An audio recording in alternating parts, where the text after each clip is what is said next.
श्री गणेशाय नमः। दोस्तों, वीडियो शुरू करने से पहले वीडियो को लाइक कर दे और चैनल को सब्सक्राइब जरूर कर दे। स्टोरी नेम इज मेरी सनक and this story is begin from chapter 206 to 207 and guys don't forget to share your reviews and put on your earphones before starting the video for better experience। तो चलिए शुरू करते हैं। अब तक आप लोगों ने पढ़ा। अपनी मिडिल फिंगर अपने दोस्तों को दिखाता है और वहां से बाहर की तरफ चला जाता है। वक्त गुजरता है और शादी का दिन भी आ जाता है। अंजलि की शादी के लिए मुकेश बंसल ने एक बहुत बड़ा होटल बुक किया था और अपने सभी मेहमानों को इस होटल में ठहराया था। सभी लोग तैयार होकर गार्डन में आ चुके थे क्योंकि शादी का मंडप गार्डन में लगाया था। सभी लोग तैयार होकर गार्डन में आ चुके थे क्योंकि शादी का मंडप गार्डन में लगाया था। सभी लोग एंजॉय कर रहे थे। अब आगे और फिर धीरे धीरे गार्डन में सभी मेहमान बढ़ते जा रहे थे। शादी की सभी रस्में भी धीरे धीरे हो रही थी। दूल्हा आ चुका था और शादी के मंडप पर बैठ चुका था। बड़े बड़े बिजनेसमैन भी इस शादी में शामिल हुए थे, लेकिन अभी भी मिस्टर बंसल की नज़र दरवाजे पर ही थी और उन्हें बेसब्री से किसी का इंतजार था। शादी पर आए सभी लड़कियों का ध्यान सिर्फ मोक्ष पर ही था। मोक्ष ने ब्लू कलर की शेरवानी पहनी थी जिसमें मोक्ष बहुत स्मार्ट लग रहा था, लेकिन मोक्ष का सारा ध्यान स्नेहा पर था। मोक्ष स्नेहा का बहुत ध्यान रख रहा था। स्नेहा ने लाइट पिंक कलर का लहंगा पहना हुआ था जिसमें स्नेहा भी बहुत खूबसूरत लग रही थी और सभी लड़कों का ध्यान अपनी तरफ अट्रैक्ट कर रही थी। सभी लड़कों को अपनी तरफ देखा हुआ पाकर स्नेहा अपने मन में कहती है, लड़के तो बहुत आए मेरी जिंदगी में, लेकिन तुम्हारे जैसा कोई नहीं। ऐसा नहीं है कि मैं तुम्हारे अलावा किसी और के साथ सोई नहीं, लेकिन जो बात तुम में है वो किसी में नहीं। मोक्ष भी सभी लड़कियों को बस इग्नोर ही कर रहा था। बहुत लड़कियां थी जो किसी न किसी बहाने से मोक्ष से बात करने की कोशिश कर रही थी, लेकिन मोक्ष सभी को इग्नोर कर रहा था। और फिर तभी वहां पर अफरा तफरी मच जाती है। सभी रिपोर्टर दरवाजे की तरफ भागते हुए कहते हैं, चलो चलो, जिसका का इंतजार था वो आ गए। पहली बार मिस्टर सिंघानिया अपनी वाइफ के साथ किसी फंक्शन को अटेंड करने के लिए आए हैं। फाइनली आज उनकी वाइफ का फेस रिवील हो जाएगा। तभी एक रिपोर्टर दूसरे रिपोर्टर से कहता है, मैंने सुना है मिस्टर सिंघानिया की वाइफ बहुत खूबसूरत है। दूसरा रिपोर्टर, हाँ, उनकी वाइफ बहुत खूबसूरत है। एक बार शायद उनकी वाइफ अपने बेटे को लेकर हॉस्पिटल आई थी अपने बेटे का चेकअप कराने के लिए। मुझे बहुत अच्छा मौका मिला था उनकी फोटो खींचने का, लेकिन उनके साथ आए बॉडीगार्ड्स ने मुझे उनकी तस्वीर नहीं लेने दी और तब मैंने पहली बार मिसेस सिंघानिया को देखा था। सच में बहुत खूबसूरत है मिसेस सिंघानिया। सभी रिपोर्टर्स और बॉडीगार्ड्स को दरवाजे की तरफ जाता हुआ देखकर सभी लोगों का ध्यान दरवाजे की तरफ ही था। वहां पर एक बहुत ही लग्जरियस गाड़ी आकर रुकती है और उसके पीछे एक और गाड़ी थी जिसमें बॉडीगार्ड से और पहले पीछे कार से सारे बॉडीगार्ड्स बाहर निकलते हैं और प्रेम की कार को चारों तरफ से घेर लेते हैं और सभी रिपोर्टर्स को पीछे हटा देते हैं। और फिर तभी डार्क ग्रीन कलर के 3 पीस सूट्स पहनी प्रेम गाड़ी से बाहर निकलता है और फिर प्रेम गाड़ी के दरवाजे की तरफ अपना हाथ बढ़ा देता है तो उसमें से एक बहुत ही खूबसूरत हाथ बाहर निकलता है। सभी रिपोर्टर्स धड़ल्ले से फोटो खींच रहे थे और फिर मन्नत डॉक पर्पल कलर की साड़ी पहने गाड़ी से बाहर निकलती है। मन्नत के चेहरे पर हल्का फुल्का मेकअप था। मन्नत ने अपने बालों को हल्का कली करके खोल छोड़ा था। सभी लोग मन्नत की खूबसूरती देखकर मन्नत की खूबसूरती के घायल हो जाते हैं। आंखों में काजल, माथे पर डायमंड की बिंदी, होठों पर हल्की पिंक कलर की लिपस्टिक, गले में एक डायमंड का हार और उसी के साथ एक छोटा सा मंगलसूत्र, मांग में सिंदूर, कान में झुमके, हाथों में साड़ी के मैच की चूड़ियां। और दूसरी तरफ प्रेम जिसने डार्क ग्रीन कलर का 3 पीस सूट पहना हुआ था, बालों को अच्छे से जल से सेट किया था। एक हाथ में रोलेक्स की महंगी घड़ी और दूसरे हाथ में अपने आईफोन खोलिए प्रेम मन्नत का हाथ पकड़े अंदर आ रहा था। दोनों एक दूसरे के लिए परफेक्ट मैच लग रहे थे। प्रेम के सभी बॉडीगार्ड सभी रिपोर्टर्स को प्रेम और मन्नत से दूर कर रहे थे और उन्हें फोटो भी नहीं खींचते दे रहे थे। मिस्टर बंसल प्रेम और मन्नत के पास आ जाते हैं और उन्हें अपने साथ अंदर ले जाते हैं। मोक्ष जो कब से उन लोगों को देखने की कोशिश कर रहा था, लेकिन भीड़ होने की वजह से देखा नहीं पा रहा था। लेकिन फिर तभी अंजलि भी लाल रंग का अपना शादी का जोड़ा पहना गार्डन में आती है। अंजलि भी अपने लाल रंग के शादी के जोड़े में बहुत खूबसूरत लग रही थी और संजना अंजलि के साथ ही आ रही थी। संजना ने पिंक कलर का लहंगा पहना हुआ था और सजना भी बहुत खूबसूरत लग रही थी। ऋषभ, विवेक और मोक्ष तीनों ही एक साथ खड़े हुए थे और गार्डन की तरफ आ रही अंजलि को देख रहे थे और उनके साथ सभी लोगों का ध्यान भी अब प्रेम और मन्नत से हटकर गार्डन में आ रही दुल्हन की तरफ चला जाता है। बैठने के लिए भी वहां पर 3 तरह से अरेंजमेंट किए गए थे। घर वाले और रिलेटिव्स एक तरफ थे और बाहर वाले और छोटे मोटे बिजनेसमैन एक तरफ थे और बड़े बड़े बिजनेसमैन को एक वीआईपी एरिया की तरह अरेंज किया गया था। प्रेम और मन्नत को वीआईपी एरिया में बैठाया गया था जहां से पूरा गार्डन बिल्कुल साफ दिखाई दे रहा था। और अब मन्नत का ध्यान भी दुल्हन की तरफ जाता है। दुल्हन को देखकर मन्नत की आंखें हैरानी और चमक के साथ बड़ी हो जाती है और मन्नत दुल्हन को देखकर प्रेम से कहती है, सुनिए, आपको पता है दुल्हन मेरी कॉलेज की बेस्ट फ्रेंड है और उसके साथ जो लड़की आ रही है ना, उसका नाम संजना है। हम सब कॉलेज में एक साथ पढ़ते थे। आप रुकिए, मैं अंजलि से मिलकर आता हूँ। प्रेम दूसरे बिजनेसमैन के साथ बात कर रहा था, इसलिए प्रेम मन्नत पर ज्यादा ध्यान नहीं देता और मन्नत को जाने देता है। मन्नत अंजलि की तरफ जाती है और अंजलि को अपने गले लगा लेती है। इस तरह अचानक गले लगने से अंजलि भी थोड़ी हैरान हो जाती है, लेकिन जब मन्नत अंजलि से अलग होती है तो अंजलि मन्नत को देखकर हैरान हो जाती है। ऐसा ही हाल कुछ संजना का भी होता है। मन्नत बहुत ही खुशी के साथ अंजलि से कहती है, मुझे नहीं पता था कि कॉलेज के इतने दिनों बाद हमारी मुलाकात इस तरह से तुम्हारी शादी में होगी। अंजलि और संजना एक नज़र मन्नत को देखने के बाद मोक्ष, विवेक और ऋषभ की तरफ देखते हैं तो उन तीनों का हाल भी कुछ ऐसा ही था। तीनों के तीनों मन्नत को देखकर हैरान हो गए थे और अब सभी लोगों को मोक्ष के लिए टेंशन हो रही थी, क्योंकि जैसे आप सभी रीडर्स ने पहले ही अंदाजा लगा लिया था कि मोक्ष जिस लड़की को ढूंढ रहा है वो कोई और नहीं बल्कि मन्नत ही है। और दूसरी तरफ स्नेहा की नज़र जब प्रेम पर जाती है तो उसकी रीढ़ की हड्डी तक डर से कांप जाती है। डर से स्नेह के हाथ पैर कांपने लगते हैं और उसकी सांस भारी होने लगती है।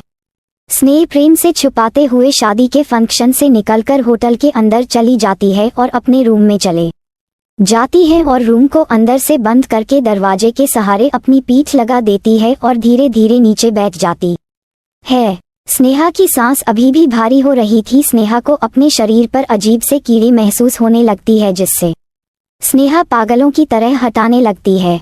स्नेहा अपने नाखूनों से अपनी ही स्किन को खरोचने लगती है। अगर कोई भी इस वक्त स्नेहा को देखा तो स्नेहा को इस वक्त पागल समझ लेता, क्योंकि स्नेहा इस वक्त बिल्कुल पागल लग रही थी। स्नेहा को अपने शरीर में एक भयंकर दर्द महसूस होने लगता है और स्नेह जोर जोर से चीखने चिल्लाने लगती है। दूसरी तरफ गार्डन में मन्नत अंजलि और संजना का चेहरा देखती है। अंजलि और संजना इस वक्त मोक्ष की तरफ ही देख रही थी। जब मन्नत अंजलि और संजना की नजरों का पीछा करती है तो मन्नत की नज़र भी मोक्ष पर जाती है। मोक्ष को देखकर मन्नत की भी सांस रुक जाती है और मन्नत जैसे किसी सदमे में चली जाती है और कुछ जाने पहचाने से दृश्य मन्नत की आंखों के सामने आ जाते हैं और न जाने कब मोक्ष को देखते हुए मन्नत की आंखों से एक आंसू का कतरा उसकी आंख से फिसलकर उसके गाल पर आ जाता है। और तभी मन्नत को प्रेम का ख्याल आता है और मन्नत अपनी नज़र घूमर प्रेम की तरफ देखती है तो प्रेम किसी बिजनेसमैन से बात कर रहा था और अब मन्नत के दिल में एक डर बैठ जाता है। मन्नत मोक्ष को देखकर वहां से जाने लगती है, लेकिन मन्नत एक भी कदम आगे बढ़ा पाती उससे पहले ही संजना मन्नत का हाथ पकड़कर उसे रोक लेती है। मोक्ष की आंखों में तो मन्नत को देखकर अनचाहे जज्बात उभर आए थे, लेकिन अंजलि, संजना, विवेक और ऋषभ मन्नत को गुस्से भरी नजरों से देख रहे थे।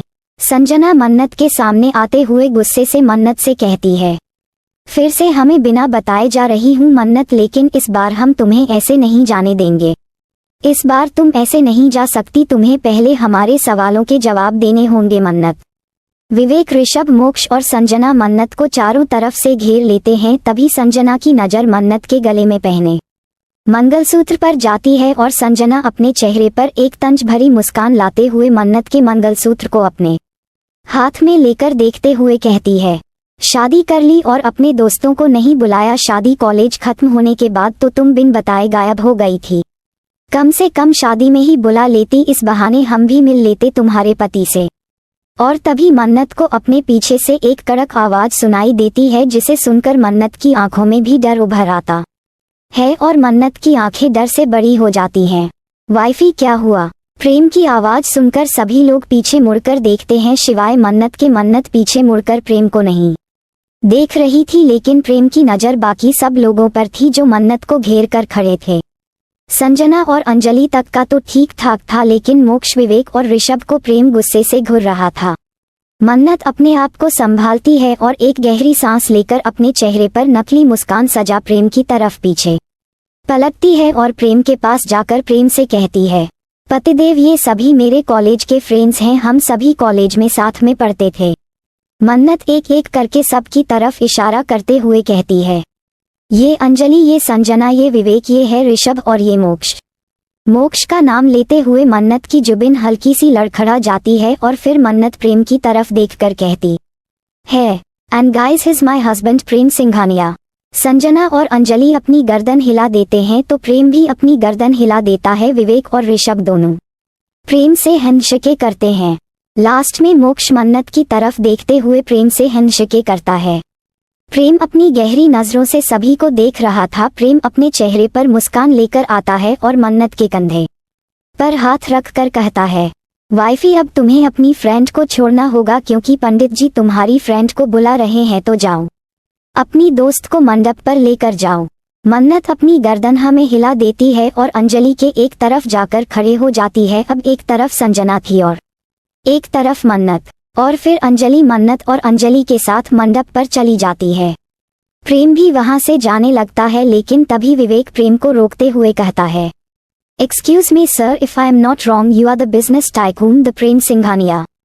प्रेम हल्का मुस्कुराते हुए अपनी गर्दन हर ए में दिला देता है और यह जानते हैं ऋषभ और विवेक दोनों की ही आंखें हैरानी से बड़ी हो जाते हैं, लेकिन मोक्ष को इस बात से कोई फर्क नहीं पड़ता और फिर प्रेम वहां से चला जाता है। प्रेम के जाने के बाद विवेक ऋषभ से कहता है, यार, मैंने कभी नहीं सोचा था कि मन्नत इतनी बड़ी गोल्ड डिगर निकलेगी। मन्नत ने तो बहुत ही बड़ा हाथ मारा यार, लेकिन अब मोक्ष का वहां पर रहना बर्दाश्त नहीं हो रहा था, इसलिए मोक्ष वहां से चला जाता है। मोक्ष के जाने के बाद मन्नत चैन की सांस लेती है। दूसरी तरफ मोक्षा होटल के अंदर जाता है तो उसे स्नेहा की चीखने चिल्लाने की आवाज आती है।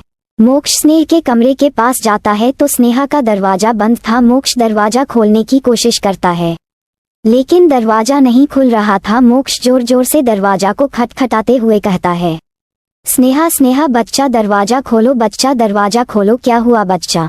स्नेहा, जो अपने शरीर को खरोच रही थी, जब मोक्ष की आवाज सुनती है तो जल्दी से दरवाजे की तरफ से भागती है और दरवाजा खोल देती है। मोक्ष जब स्नेहा की हालत देखता है तो हैरान हो जाता है। इस स्नेह के बाल बिखरे हुए थे, कपड़े जगह जगह से फटे हुए थे और उसके शरीर से जगह जगह से खून निकल रहा था। स्नेहा रोते हुए मोक्ष के गले लग जाती है और मोक्ष भी स्नेहा को अपने सीने में छुपा लेता है और उसे कमरे के अंदर ले आता है। मोक्ष दरवाजे को अपने पैर से बंद करता है और स्नेहा को उसके बिस्तर पर लेकर आ जाता है। मोक्ष स्नेह के सर को सहला रहा था और धीरे धीरे उसे पूछने की कोशिश करता है, लेकिन स्नेहा बस रोए जा रहे थे और मोक्ष से कुछ नहीं बोल रही थी।